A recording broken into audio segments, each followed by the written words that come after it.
Attention, culture consumers.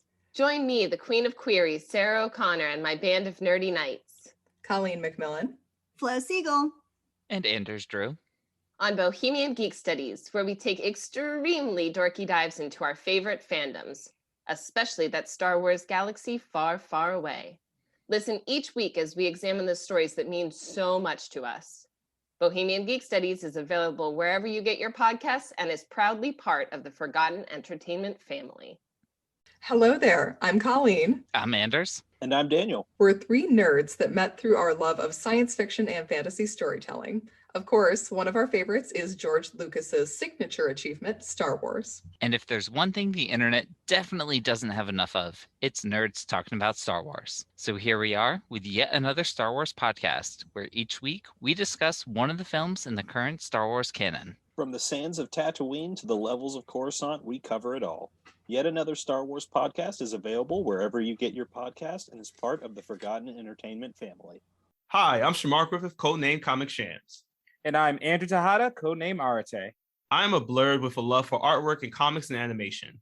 And I'm a writer and blurred with a love for pretty much the same things. We grew up together and spent much of our formative years watching and talking about DC superhero shows and content. In fact, we still do. Every episode, we will discuss a DC production, compare it to its original source material, and share our thoughts on the adaptation. We've enjoyed our conversations these past couple of decades, and we think you will too. This season, we'll put a shock to our system by covering Static Shock, the animated series, on yet another DC animated podcast.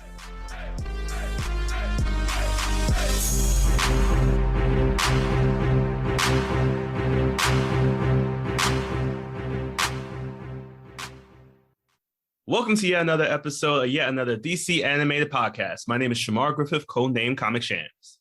And I am Andrew Tejada, codename Arate. Andrew and I have known each other since 1996. That was the year Bubba Gump Shrimp Company restaurants were founded. Oh, what? A chain of food restaurants that was just.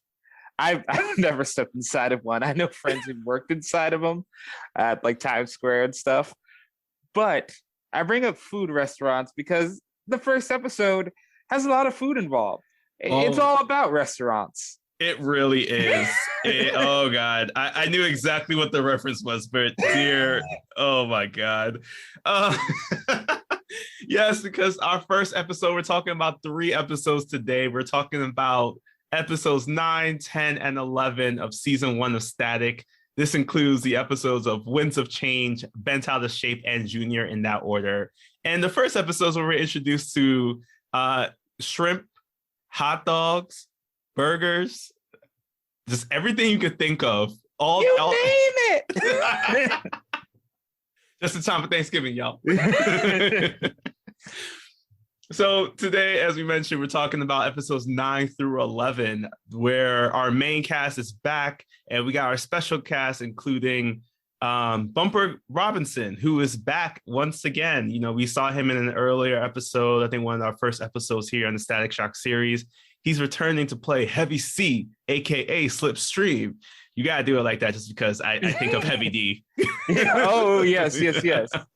Next, we have this was her first one. I just realized this was her first of many, and I mean many, DC voiceover roles that include Hawk Girl from Justice League, the animated series, as we have the mom from Witches of Waverly Place, Maria Canals, as the news reporter in a couple of episodes, and this was one of her first ones to be introduced in.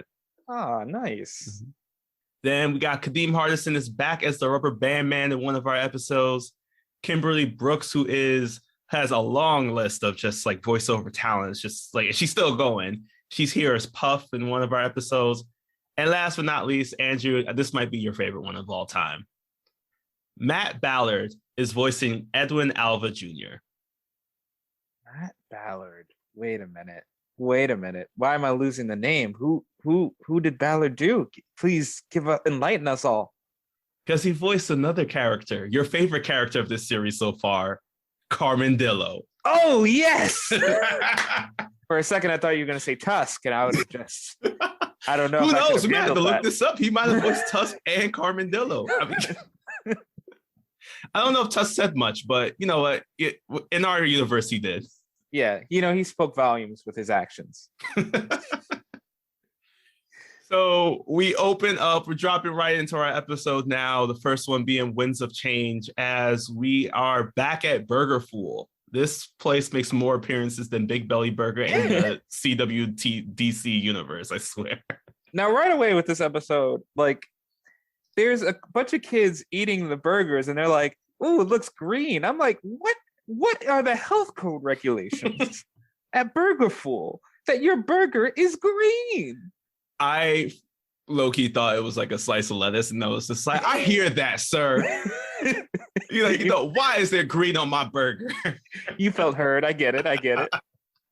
But even though that everybody's a bit disgusted over the food, that's not going to stop Heavy C, because he's here. He starts stealing and eating all the food off of everyone's trays, much to everyone's just like anger and disenjoyment over this fact. So they decide to do the one thing that they can do to protect their food and basically start a food fight in the fast food joint.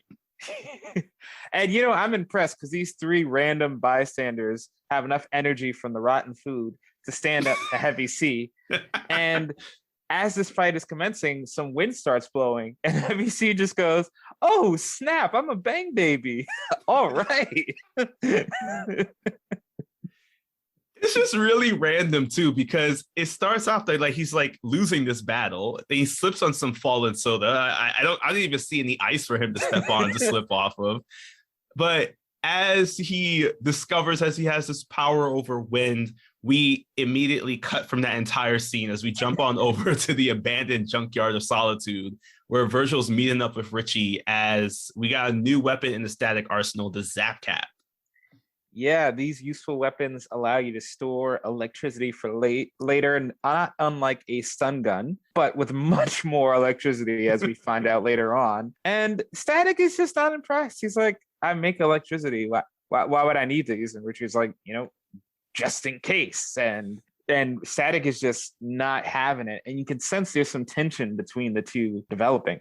Yeah, because Virgil is, at this point, he's just like, I was about to head on over to meet up with Daisy, who we met a couple episodes back, who's seeming to be more and more of a love interest or future love interest for Virgil. But Richie is very, he senses some jealousy towards that relationship there, as Richie's telling him that, like, no, you can't be out here hanging out with Daisy. You gotta be practicing. Who's to say if like you hanging out with Daisy could mean like in the next fight you lose because you weren't trained up. So Virgil decides, like, you know what, it's cool. I understand what you're saying. However, I want to make some time for myself as well. So let's meet back up at 5. I'll work with Daisy the entire time. And then, you and I will meet up for some training. And like typical hangouts with any girls, it went on a little bit longer because things were going so well. And Richie tries to interrupt and bring Virgil out, but Virgil just isn't ready to leave yet. And again, this tension between the two is only growing because Virgil wants some space. He wants to spend more time with Daisy doing his own thing because, he has a busy schedule, so you can understand why he wants a break from it now and again. Yeah. And as the two of them lead into this argument between the two of just like, Richie seems to be done. We cut to a scene where Virgil's chilling at home. He's listening to his headphones on the CD player that this time does not have the bass of a Bose. And Sharon walks into the room to drop off the laundry. She tells him that, Richie's been calling you. He's been calling you for the last couple of minutes, like repeatedly, back and forth, back and forth. Virgil's like, you know what? It's cool. I needed my space from him anyway. And at this moment, it seems like Sharon wants to kind of like investigate what's going on, but it's also clear that because she knows her role as an older sister, she's like, I ain't got time for this. I'm handling your laundry, your drawers, so I'm gonna need you to put your stuff away. As Richie finally gets a hold of Virgil on one of the shock boxes that Virgil has in his backpack. Yep, after he gets this beeper / Insta DM to his shock box, he finds out that Heavy C, who has now renamed himself Slipstream, is terrorizing the Dakota water park. I had no idea why this was the first place to go to. I had a question. Like, I don't know where the geography. Where's Dakota supposed to be? Like in the United States, like Chicago, maybe. Like I think it's more. Clearly we did not get a proper geography like education at school. I think it's more east. It's like kind of south of where we're at. Oh, right, because he has to be close enough to get to Batman later on. So, I don't know. Maybe Virginia. Maybe that's what it was meant to. Yeah, I wherever he is, I'm like, okay, sure. There's a water park within easy access to Richie. All we know, at least at this point, it gets hot in Dakota that they had to build a water park, I guess. I guess so. And the food is apparently so good that Slipstream is again there to steal food and sauerkraut. And only Static can stop him. So as Static is, putting on the show, he's flying against the wind that Slipstream is creating. At the same time, Richie is there. He is telling Static that, like, yo, you need to do this, you need to do that. You need to protect this section and that section, and basically backseat superheroing. Static isn't for it because clearly it's a distraction for him. And in a moment in which Static realizes that Richie is still in the vicinity of the attack, he's looking for Richie, telling him to, you need to get out the way, because right now you're in a way where it's like, if anything goes wrong, you can get hurt. Richie, in this moment, still once again doesn't want to leave because he's super overprotective over Static in this scene. And while Static is distracted, Slipstream breaks out of whatever hold he had and sends some floaties and inner tubes at Static that wraps him up, causing Richie to straight up go into a shark-shaped go-kart and drive it to ram it into one of the water slides in the hopes to knock out Slipstream. Now, this singular moment inspired a new feature on this particular podcast, which is the biggest Static collateral damage. I'm still working on the title, but his biggest feat of destruction. Now, Static is not here yet. He's off the hook for now. We'll get to it later in the episode. But right now, Richie destroys an entire water park structure, which is first saying very flimsy construction, Dakota Water Park, because one car should not be able to knock down an entire water slide. But secondly, he does all of this and Slipstream still gets away. So it was for absolutely no reason. And much like Spider-Man in Homecoming, everything falls on top of Static, leading to Static having to break himself out as Richie tries to dig him out. Unfortunately, Static is just like, you know what? I got it. This is no longer your issue. As Static finally breaks himself out, he walks away as the two finally come to a head in the abandoned gas station of Solitude, as Virgil is upset that Richie keeps, being so overprotective of him. And Richie's upset that Virgil isn't taking his responsibility as a superhero seriously, leading to Richie finally quitting as the man in the chair. Yeah, and you can see the effect of this breakup when they go on the most hardcore comic shopping spree ever, where they go to 7 comic book shops in the same day to get all the issues, which I'm sure is something you can relate to. I can, but the thing that I'm still confused about is how were they able to afford all these comics? Because comics ain't cheap, especially when you buy them in bulk like they are. And I can see why Static truly is hard up for money, because he's spending all his money on comics. Put down one, sir. You don't need that new Swamp Thing knockoff. And yeah, Static tries to make it work with Daisy going to the comic book shops, but it just isn't the same. And you can see that, the strain of their relationship, their friendship is like being pushed to the breaking point. They still want to hang out together. They just don't know how to reconcile. And since Slipstream is still out there, there's no time, because now he's robbing banks and knocking over helicopters. Jesus, dude. This man knew how to definitely take down Dakota, because one of the other things he does is that he attacks the Museum of Art and steals some paintings. Like, he just started as a supervillain like 2 days ago, and this man has done everything to put on his resume.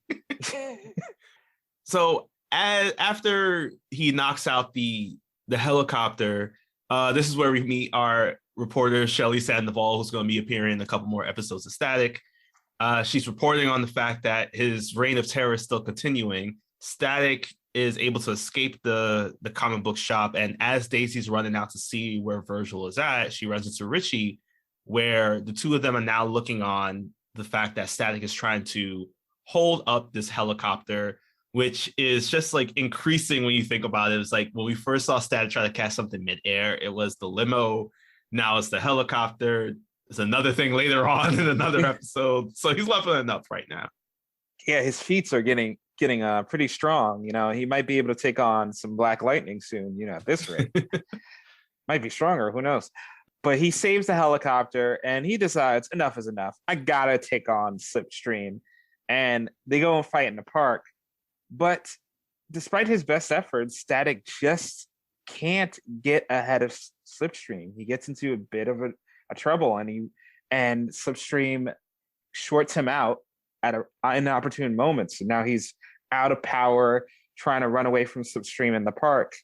And Richie decides it's time to make a heroic entrance. So he gets on a scooter and he rides past the police. Nah, he hopped over the police car.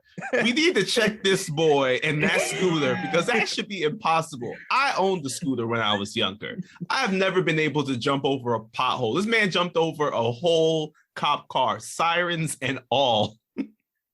I don't know. He must have had some illegal modifications in that scooter. Some moon shoes or something. It's got the hydraulics they put on the lowriders, just like tweaked up a little bit. That scooter was built by Dominic Toretto. That's what it was. Canon confirms. Dom Toretto's scooter. Yes, and unfortunately, the landing isn't so smooth because when he runs into Slipstream, Richie busts his arm, as he says. I sprain, break, I don't know, but his arm is broken. Yeah, basically. It's in the cast. Oh no, his arm, it's broken. Broken. But luckily, Richie finds Static, and he has some of those zap caps from earlier. And Richie's like, I don't know if you're going to be able to throw them at Slipstream if you can deflect everything. And Static goes, don't need to throw them. And he uses it for our favorite time of the episode, the Super Saiyan power-up. Woo! And now Slipstream jumps on top of the bridge that Static and Richie are hiding under.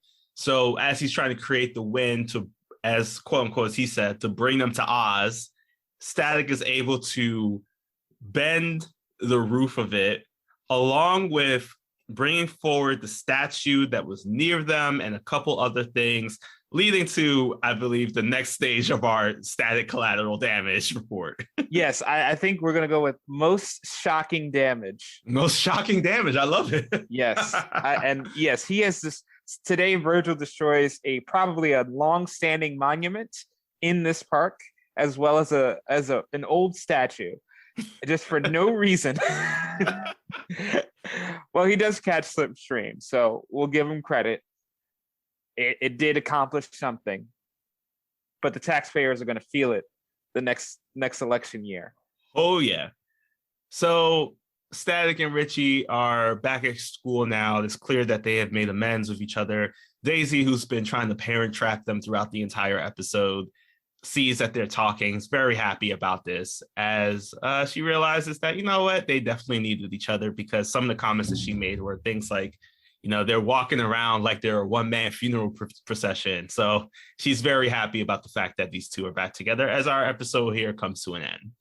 Oh, and I do have to mention one quick line that I was laughing too hard at, that to explain Richie's broken arm, Virgil says, hey, when you dive into a pool, make sure there's water next time.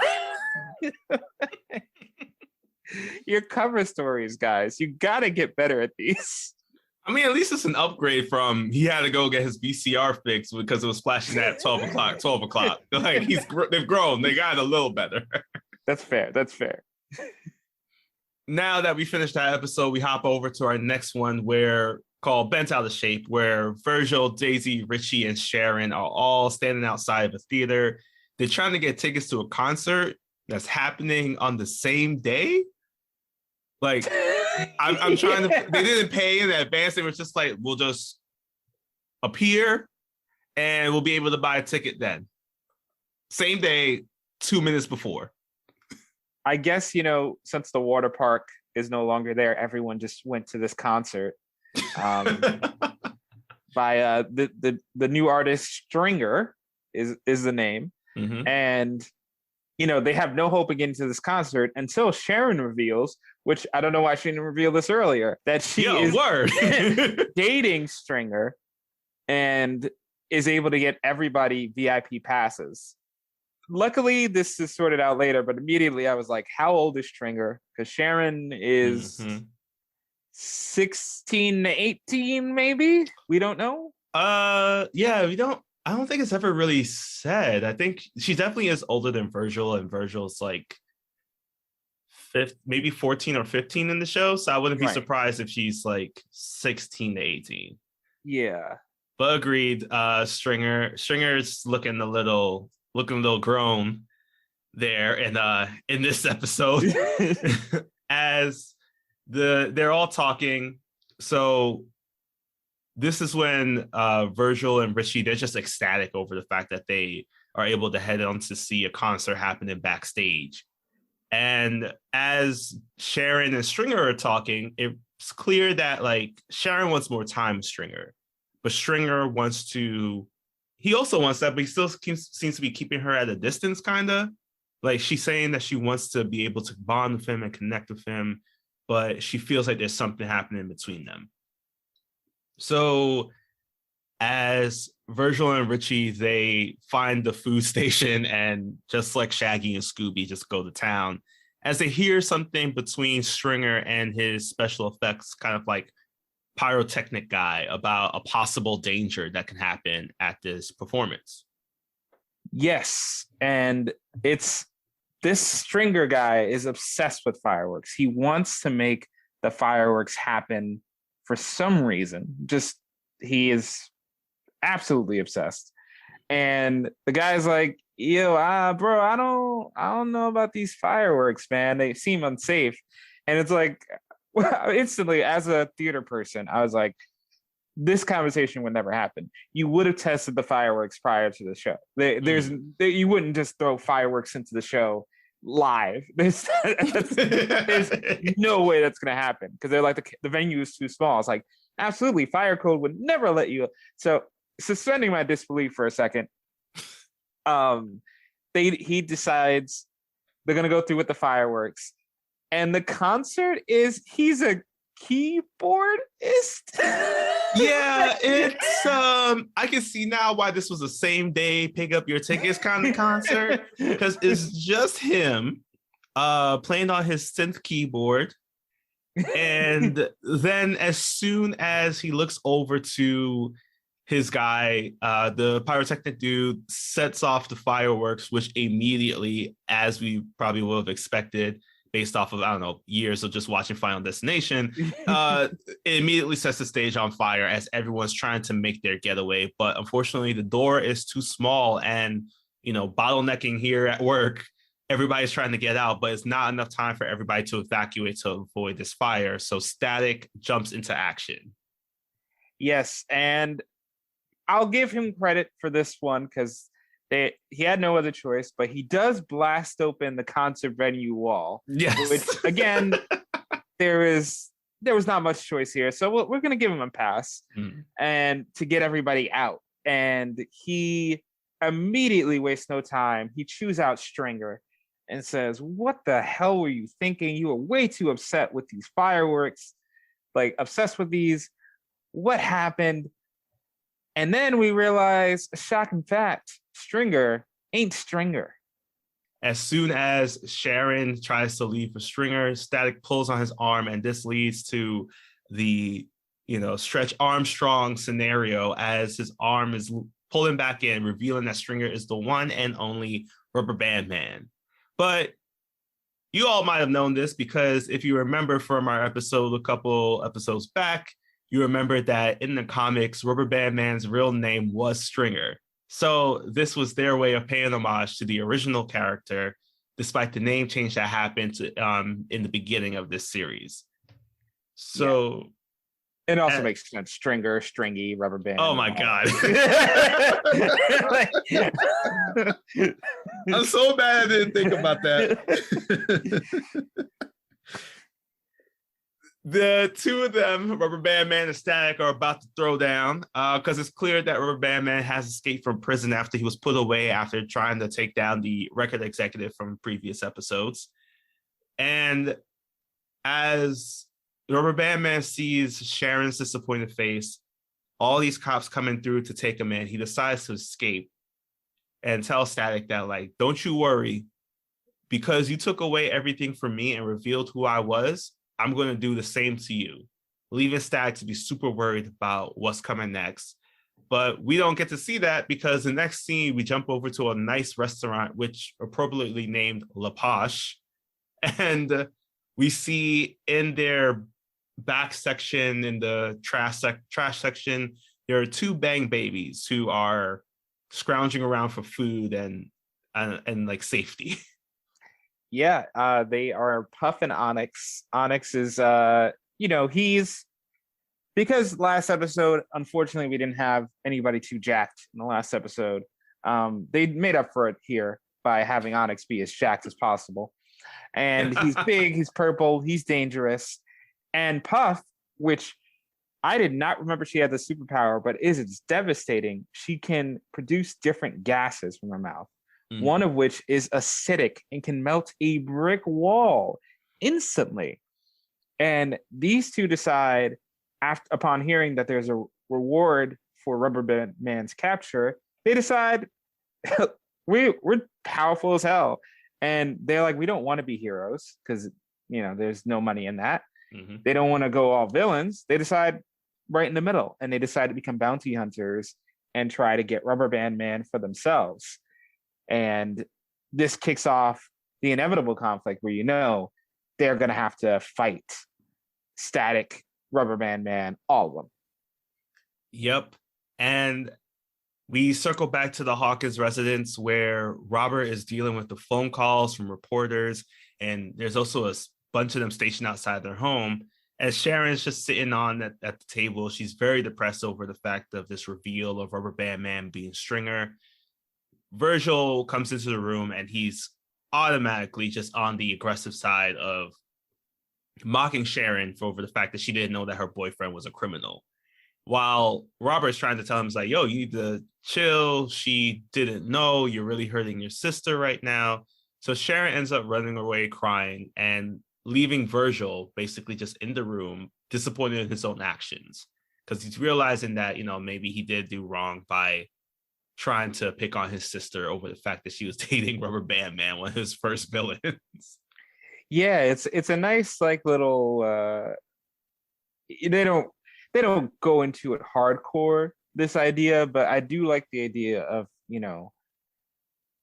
exploring that sometimes you don't know who you're with. You don't know who you're really hanging with, who you're really dating until they do something like this and they have this big reveal. And at that point, you need more support, even though you're like, obviously this person's a villain, wasn't obvious to them. Mm-hmm. So I think it was a nice little idea to put into the episode. And it does pay off in a different way later. And while Sharon is still sorting out her feelings, Virgil is on the street trying to get Rubber Band Man before he gets got.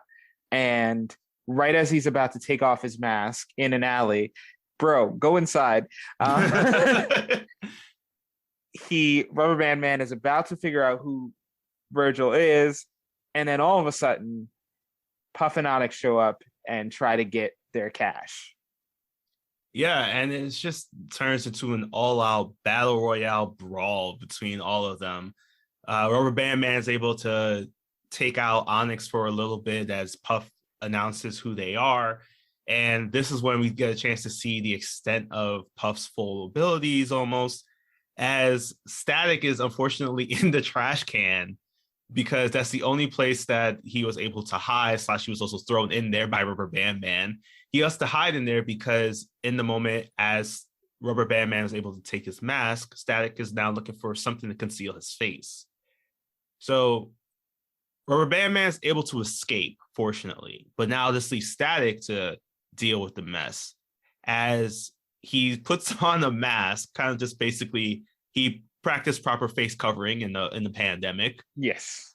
As he ties a bandana or something around his face, he tries to fight against Puff and Onyx, but Puff sends off some acidic breath of air that destroys the trash can lid that he's standing on top of, causing him to fall down and knocking himself out as Puff and Onyx leave to go find Rubber Band Man. Yes, and he's got to watch that too tonight. Oh yeah, that thing. He was rolling around in garbage like it was like a laundromat machine. It's all burger full, discarded burgers.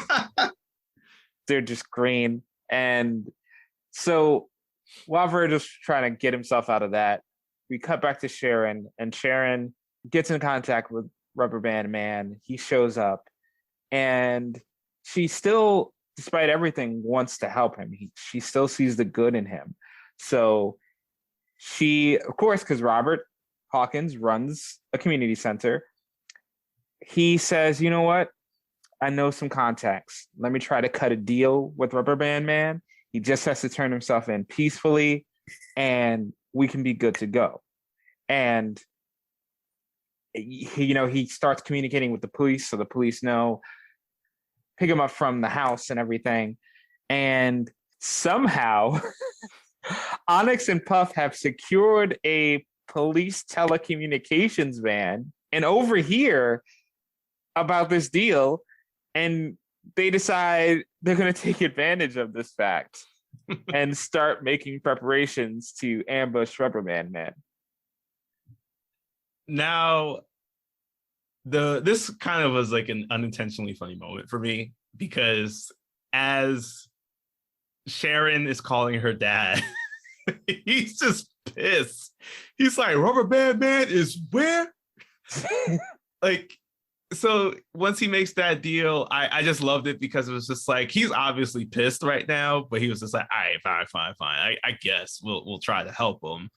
So Static, or rather Virgil and Richie, are walking back home, and it leads to the obvious moment of just enjoyment of these like 90s, 2000 shows of just like you're trying to hide something from your family, as Rubber Band Man decides to turn himself into different common house items in order to hide from Virgil and Richie so that they don't snitch on the fact he's there and gets taken into the police. So he turns into a vacuum cleaner, which Sharon has to pull away. It's turned into a chair, which Virgil sits on. And at that moment, in trying to punch it to make it less lumpy, that's where Rubber Band Man reveals himself, as they go into another all-out kind of like argumentative fight. Puff comes up to the door and dresses a police officer. Virgil sees through the disguise. And literally, oh God, I felt so bad, because Onyx just destroys the front of Virgil's house. Oh my God. it is done for. It is There's shocking damage in this one. We haven't even gotten to his damage yet, but Onyx, Jesus, man. No sanctity for the home. None at all. So in an effort to escape, Rubber Band Man grabs Sharon. They head out the no longer existent front door. Static was able to turn off the light and then was able to change into his suit and make his way out there too. And I'm sorry, it's just like the moment that this happened, I cackled, because Static looks back at Richie and is like, yo, lock up for me. And Richie's like, no worries, got you, fam. And he turns to the opened up wall where the door was. It's just like, how do I lock up now at this point? I hope y'all got insurance. Yo, like, word. The Dakota insurance premiums must be huge. Maybe that's why the water park fell apart so quickly. For big insurance buyouts. In any case, Virgil goes after Onyx and Puff, and at this point he decides to assist. He's not going to just let Rubber Band Man get messed up, especially because his sister's in danger at this point too. So he gets Onyx and Puff under the bleachers of this Dakota sports arena.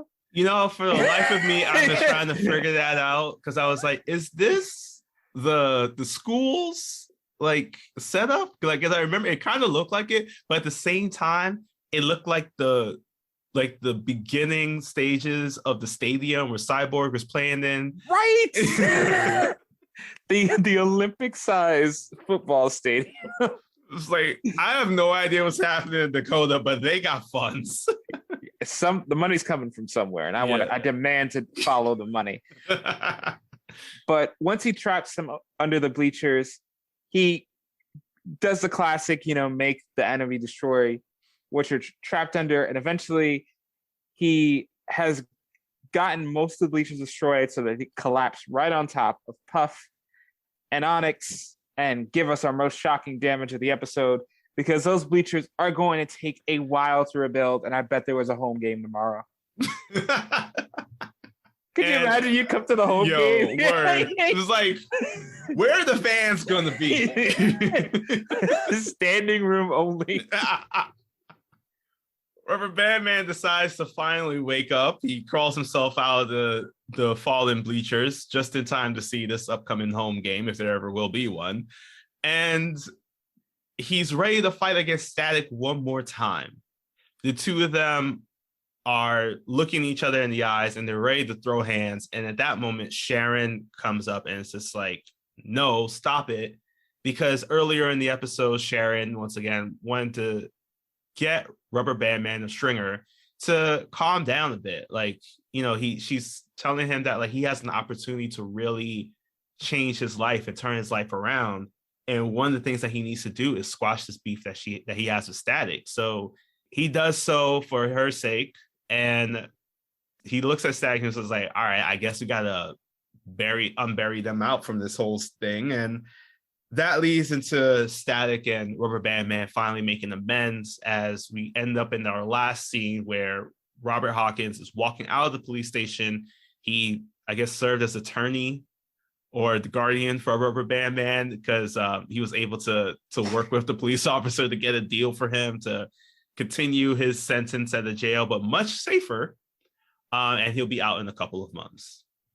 Yeah, and that was a point we kind of glanced over, but it is worth mentioning that one of the reasons Rubber Band Man slipped out of jail was because he said, they were treating him rough there, maybe because he was a bang baby, but it did speak to like, it happens that young youth, particularly young Black youth, are put into like horrible, detainee centers and kind of struggle, and that kind of messes up development further to be in these harsh environments when they're supposed to be, being rehabilitated. Yeah. So it was a nice end that they were like, Rubber Band Man truly isn't evil. He was just had a bunch of misfortunes all at once. And now he's on the road to recovery and being a better person. Yeah, which was very nice to see because he does play a big part in later episodes, especially with his own journey of turning over a new leaf. So I'm glad that we were able to see that moment play out, and also at the same time make a very quickly make that point. It was just like, again, sometimes something small, which not saying that trying to kill a record executive is a small thing, but rather like in cases like for Rubber Band Man, he was placed in a position where it just was too dangerous for his own well-being and would not have set him up for success later on. So that is the end of our episode there, Bent Out of Shape. As we come up to our last episode, and funny thing, this episode was actually supposed to serve as the season finale of season 1. However, we do have 2 more episodes in this season. Those were actually released at a later date outside of season 1, but because of the artistic style and the costume design that Virgil has as Static, these are season 1 episodes. But we are going to talk about the true season 1 finale, and that episode is Junior. Yes. So right away, we open up to a dedication for the new gym for the community center, presumably the same one that got destroyed episodes ago by an imaginary friend. Yeah. And the Dreadbot 3000. Oh, yeah, the Dreadbot 3000. And we see 2 dynamics being set up. One, Robert is there with Sharon, wondering where Virgil is because he knows how much Robert, the center means so much to Robert and really wants Virgil to be there. And we see Edwin Alva with his son that it has not been introduced yet. And right away, Edwin wastes no time burning his son to an absolute crisp, saying, I was sent you to prep school, but that was a lost cause. God damn. Come on, Edwin. Come on now. Chill. And the hits keep on coming because, there's a lot of stuff later on, but as they are trying to get along with this whole thing, Robert is pissed at Virgil for not showing up to the event. As we see now, the reason why that Virgil is late, because he's at a convenience store tackling snake people in leather jackets. Yes, I think these were the same snakes from that old anti-drug PSA. Oh, okay. They're like, the drug dealers, snakes like me. I think these were the same ones. I think they were selling an eighth. And, just like Batman, he won't break your collarbone, but Static has to put a stop to it. And he manages to stop there was 7 snakes in there. There were so many. He was so tired of the snakes in his store. So Static is able to quickly take them out. I do love this one scene in which this one snake tried to sneak up on Static, but the entire time his tail was rattling. So Static heard it, and it was just like, you really thought you were going to win this one? So Static quickly takes him out. He's once again just celebrated by the police as he realizes how late he is. So he flies on over to the community center, where we jump over to, once again, Shelley Sandoval is back for News 52. That's not the actual news number. I think that's just but she's there to talk to everybody who's present at this dedication ceremony as she rolls up on Junior and asks him, how does it feel to have your dad present at a moment like this? And Junior reveals that he tends to put his foot in his mouth as he mentions how this is way better than the indictment that his father had to experience with the grand jury, kind of highlighting Edwin Alva's criminal past. Yes, Junior proven that he can lay out some burns of his own, even if unintentional. And this, of course, pisses off his dad further. Although his dad keeps on a very public face, his dad is not happy with being reminded of his criminal enterprises at this big charitable event. And Virgil gets there, and Robert is also disappointed in him. He's disappointed because, again, this means a lot to him. The center in the gym means a lot to him. And he was disappointed that Virgil is being irresponsible and sees it as a symptom of him being irresponsible lately in general. So, yeah, you really see that he has a struggle of not telling his dad about who he truly is, which, it's explored in different ways in different superhero media. But here you feel, because we know how close they are, we know how hard of a burden this is. But, Virgil knows the rules. You can't just go blabbing around your identity.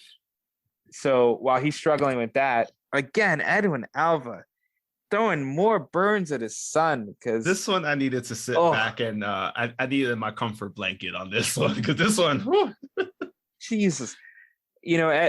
Junior's just trying to say, hey, Dad, I think I figured out how to work with that quantum gas and stuff. And Edwin goes, I'd be better off with a statue instead of a son. Man, if you didn't want kids, you didn't need, dude, Jesus, man. Send him to his mom's if you're gonna treat him like this. He probably has a trust fund, but please let there also be a therapy fund, because man, that's daggers. So Edwin Alva Jr. is just done with his dad. He decides to jump on ahead and figure out, just take on his own thing of deciding to show his dad that he's able to optimize the gas as best as possible. So he breaks into the lab as he is, which is, I gotta say, was a really great parallel that they did here, because at the same time that Edwin Alva Jr. is having some issues with Edwin Alva Sr., Virgil's having his own issues with his dad. He's talking about it with Richie. So as Virgil's just like, he's very upset about the unfair treatment, we see how Edwin Alva Jr., who I'm now just going to call Junior Jr., or whatever the character's name was from Kim Possible. Okay. Junior decides to go through and put the gas in like bubble wrap. Yeah, it's like bubble wrap, basically. And each time that he pops one, he gets a different superpower, which he's now going to use to take down his father's business and destroy it from the inside out. I gotta applaud this guy's just like boldness, because he goes out, no mask whatsoever. No one recognizes him for some reason, but it's like the Superman effect, but this one did not make any sense. Yeah, he's just like playing face. He just appeared on the news a day ago. Like, I don't know how no one recognizes him, but he decides to terrorize his father's boat that is being driven by an Englishman for some reason in Dakota. Like, I don't know why. Yeah, it's clear that the money is definitely in Dakota. People are flying out to Dakota to get some jobs. I guess, but luckily the boat members are strapped and ready to shoot lasers at Junior, but Junior's powers overwhelm them. The boat starts cracking apart, and luckily Virgil is on the scene. And it's, oh my God, it's a great moment here because he tries to use his powers to pick up the boat, because he's feeling pretty good. He stopped the helicopter earlier, but it doesn't go anywhere. So he decides to take a piece of metal and escort people to safety. And he's like, hey guys, when you tell them about the rescue, just skip the part where I tried to lift up the boat. And in this moment of levity is quickly interrupted as Junior Jr. is in the background in his kind of like intangible state from one of his superpowers, as he's yelling at Static for stopping this whole thing from happening. Static kind of questions the fact, is like, were you responsible for this? Because what you're doing is harmful. Like, he understands, like, he's trying to, he knows it's probably for a reason, because this ship was smuggling guns, but he was just like, nah, but you almost put so many people's lives at risk who were probably really innocent. And this is when Junior Jr. reveals his new supervillain code name, Omnifarious, which means many forms in Latin, as according to Virgil. So Omni goes into attack mode. This leads into a fight between Static and Static, as Omni turns on his super soldier serum gas as he goes incredibly jacked for no reason. Yes. He's so jacked. So and I love Virgil's line here too, where he goes, I want a written list of all your powers. Yeah. Because as they're fighting, Omni turns on his X-ray vision, another pocket, and he's able to see that who Static's true identity is, which he comments is like, I don't know who you are, but I feel like I've seen you, because at the same time we had that Junior's identity was revealed, that Static was like, you know what, I do know you. You're Edwin Alva's son. Seen you in the newspaper. So I guess it really just meant that he just needed an up close look at him. Yeah. But yeah, Omni flies away, leaving Static to worry about his future, because Omni tells him that, like, I'm gonna find out who you are, and when I do, that'll be it for you. Yeah, so this is a pretty tough moment for Virgil, because he has to decide, like, do I tell my dad what's going on and who I am? And before he has this conversation, Sharon, who has moved on to a new guy named Reginald, don't think I didn't notice Sharon. She's talking to Robert and saying, Virgil, I know he's been irresponsible lately, but he's a good guy at heart. Like, one time I dropped when the barbecue meat was dropped at a black at the barbecue, family cookout, yeah, which, is a cardinal sin. Virgil took the heat for it, even though Sharon did it. And hearing her confess something so weighty completely changes Robert's viewpoint, because he really thinks Robert Virgil he's a good kid. He doesn't do drugs. He's not out here on the streets for no reason. He knows that Virgil has good intentions. So this leads to another great Robert and Virgil heart to heart. Yeah, so before we get to that heart to heart, we see a conversation though between Edwin Alva Jr., and Senior. It's clear that Junior's actions as Omnifarious has been taking out a lot of Edwin Alva's just like buildings, ships, everything. So he's happy about the fact that his dad is just going through all of this just pain and torture here. But as Static is just like, you know what, he realizes that he might have to reveal his identity to his dad, because at one point Omni does figure out that Virgil is Static, calls him on the phone, which is just like, how did he get Virgil's number? That was my biggest question. He's telling him that he needs to either step out the way or he's going to reveal his identity. And Static sees that the only way that he's going to be able to do that is if he reveals his identity to his dad, because he can't afford to have Omnifarious out there running amok and destroying everything as the way he is now. And the heart to heart that the two of them have is between Virgil and Robert is Virgil's ready to reveal his identity in that moment. He's ready to tell him that he's Static, and you know, he's not as lackadaisical as his father believes him to be. The responsibilities that he has are just kind of just really big, as kind of what he's been putting forward a lot. Like, it's not a matter of not being able to trust each other.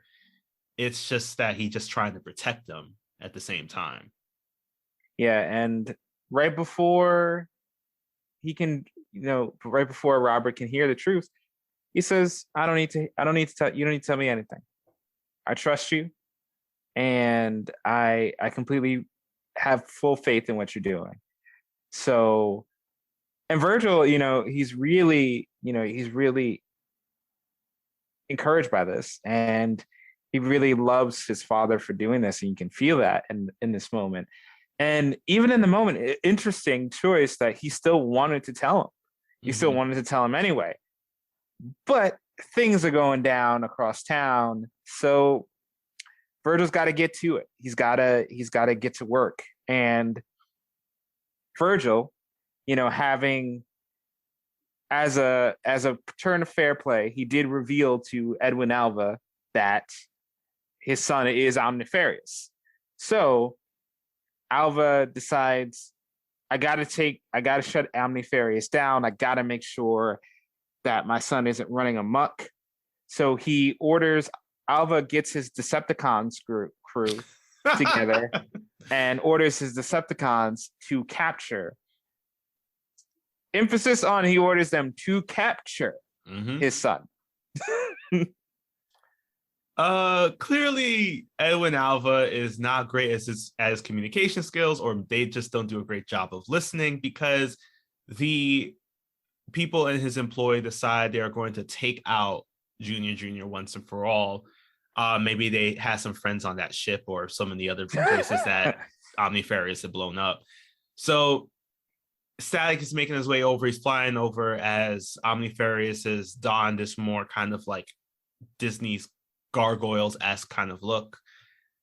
He is blasting all of the Decepticons, and everything is just happening as there leads into one final blast as Omnifarious is trying to protect himself, as Static looks on with Alva, and it's just like, are you not going to protect your son? Are you not going to call them back? And Edwin Alva's just like, I've been trying, but no one's listening. And it's just like a question of just like, is he really doing everything in his power to protect his son? So Static decides to jump in, dropping the most powerful weapon in his employ here, I think. Yes. Oh God, this is most shocking moment of destruction right here, because he lets out this EMP burst that shorts out all those buildings in the area as well as the Decepticons. However, not only will there be fall damage from the Decepticons crashing to the ground, but hopefully there are no hospitals in that area, Did he just blacked out doing critical surgeries? Or at least even that one train where somebody just worked the 18-hour shift. So all he's just trying to do is get home. Come on, Static. Contain your EMPs. So Static is knocked out, at least, or just like very tired, and he's floating back down. This is another time in which he questions Edwin Alva for once again letting it reach this point between him and his son. It's just like, I would have expected that fathers would have done anything to protect their kids. As Junior swoops in and he's telling him that this will be his last stand as Omnifarious, even though he was able to take out so many people, like this was it right now. He's going to, if his father wants to have a legacy, it's not going to be a statue. It's going to be a mountain of rubble as he's ready to take down the entire building as he breaks off all of his filled up bubble wrap Bang Baby gas and is pressing and popping all of them all at once. This leads into the craziest moment as Omnifarious just is mutating before their very eyes. Yeah, and as they've hidden at several times in this episode, Omnifarious ends up turning into a statue. Mm-hmm. And it's really horrifying. It's a really horrifying moment, especially for a kid's show. Yeah. To see this kid just permanently immobilized. And Edwin Alva at one point is like, is he alive? And Static goes, I don't know. He honestly doesn't know. And there's this very sobering moment where Static is like, I thought a father could work it out with his son, but I guess everybody isn't as lucky as me. Mm-hmm. Wow. Yeah.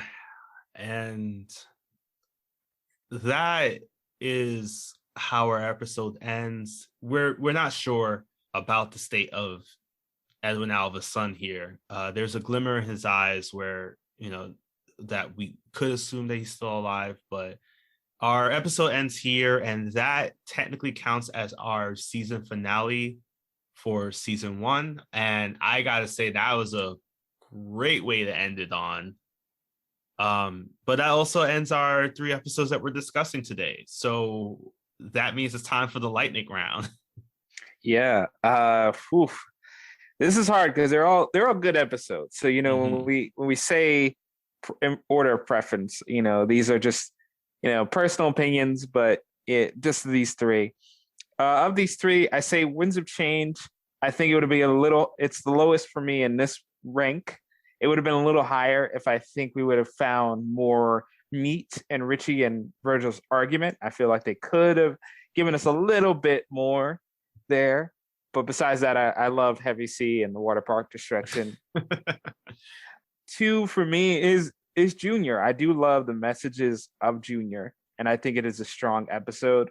But why I like Bent of Shape the best of this bunch, at least, is because we're setting up a longer redemption arc for Rubber Band Man. I like the idea of him coming back as a different identity and that always being on the table.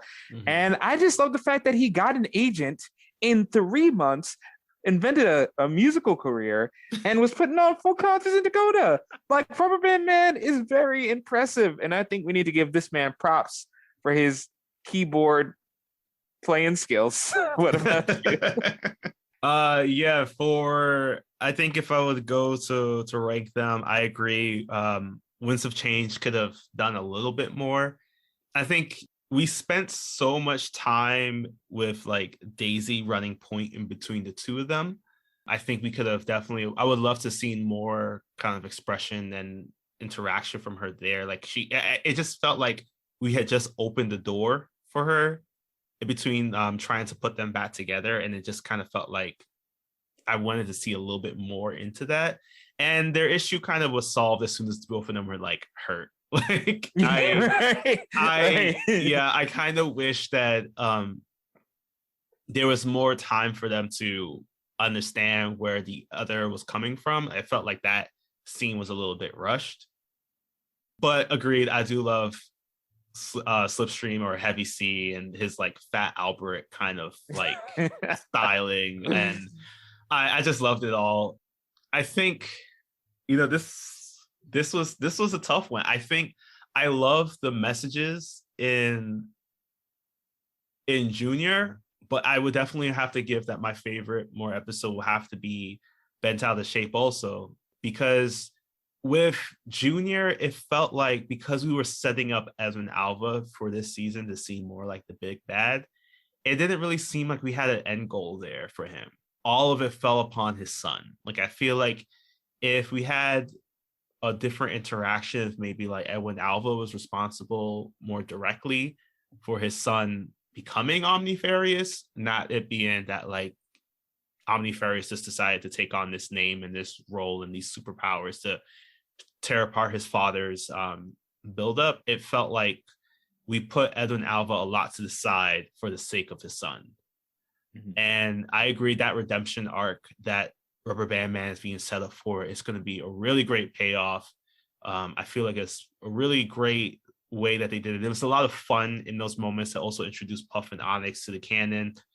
And also, it's so unintentionally funny to me, but the whole scene in which Rubber Band Man is following after Static and he ends up turning into a trash can that Static decides to beat up with a stick and almost gets peed on by a dog. It's so unintentionally funny for such a great episode that it still works in its own way. Yeah, sorry we glanced over it earlier that there's a lot of Looney Tunes shenanigans here. Yeah. Of Rubber Band Man changing to various shapes and like contorting himself into objects and like pretending to be a vacuum, but he couldn't make wheels, because wheels are hard. There's a lot of fun sight gags and humor they get out of Rubber Band Man. Yeah. But yeah, those were my favorite set of episodes or our favorite set of episodes. And kind of one of the main themes I kind of saw was, which I'm going to call it this, relationship static.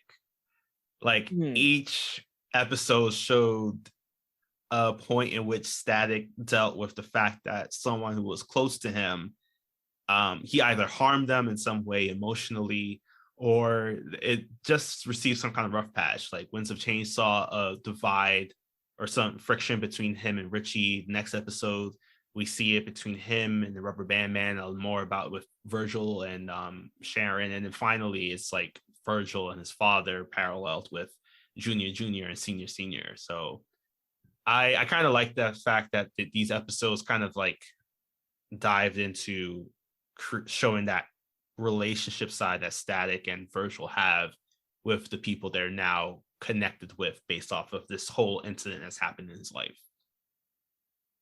Yeah, I like this running theme, and it really helps tie these together. And it makes it seem like we picked these three on purpose. Who knows? But yeah, that's all we got. It's funny. There's very little comic book information that I can provide for this, like at all. You're telling me Slipstream doesn't have his own series? Slipstream was created as a character for the TV show. They knew what they were doing.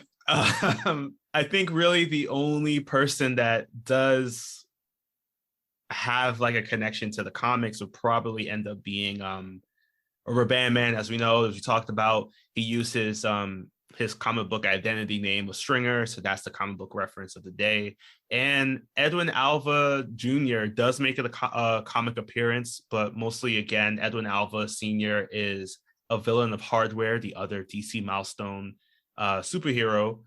And Edwin Alva Jr. doesn't pop up until after his father makes more of a heroic turn, and he ends up becoming an ally for Hardware. Doesn't get any kind of superpowers or anything like that, like we see here.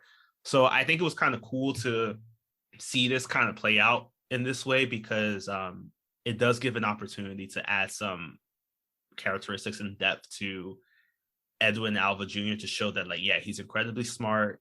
He's a great parallel to, what Virgil could have been like if the roles were reversed. Even though these are like brand new stories that were created for the series, it makes sense, and it has this little comic book connection here and there, but nothing to say that like, yes, they definitely pulled from here. These are just, they just pulled the names from the characters, honestly. Yeah. I mean, sometimes nothing wrong with a little originality. So I like that they took some risks here and really tried some new things. I think that is another testament to the show that it didn't, once it ran out of source material to really draw from, it wasn't like, all right, well, we'll just cut it early. They went the extra mile to come up with new concepts that would work in this world. Yeah, and definitely these are things that are going to continue on, because again, this was a season 1 kind of wrap up. Having these episodes here kind of does open the door for season 2, because we do have the introduction of Puff and Onyx, who do have Puff more does have a comic book character appearance. He does appear in the DC Milestone Static series as one of the or in one of the other series, might have been like Blood Syndicate, as another member of the gang. But we do have Puff and Onyx here, who, it's great to kind of introduce them as future bounty hunters for the series, because that's a concept that we never would have thought of going into this. It's always felt like you either had to be a hero or a gang member. Mm-hmm. And it was great to kind of see that they chose a completely different route, because they were like, this neither option works for us. And then we have our Rubber Band Man redemption arc. Like, this was something that we never got a chance to see in the comics, because he was very quickly introduced in the first initial run of the Static series, and then that ended up kind of just stopping for him. And then finally we have Edwin Alva Jr. and Sr. I wouldn't say that Edwin Alva took a more heroic turn like he did in the story in which I introduced his son. But it is kind of cool to see that there's a bit more depth to Edwin Alva's character now, the senior version of him, so that possibly opens up a door to see like, hey, can he actually make amends to his son, or at least the Dakota community, for everything he truly has done, as he was mentioning in the beginning of the Junior episode, of like trying to make amends and trying to support Dakota and his children. Yeah, I like how all this comes around. It just again, such a rich world, and you wouldn't expect going into it, but yeah, there's a lot going on here.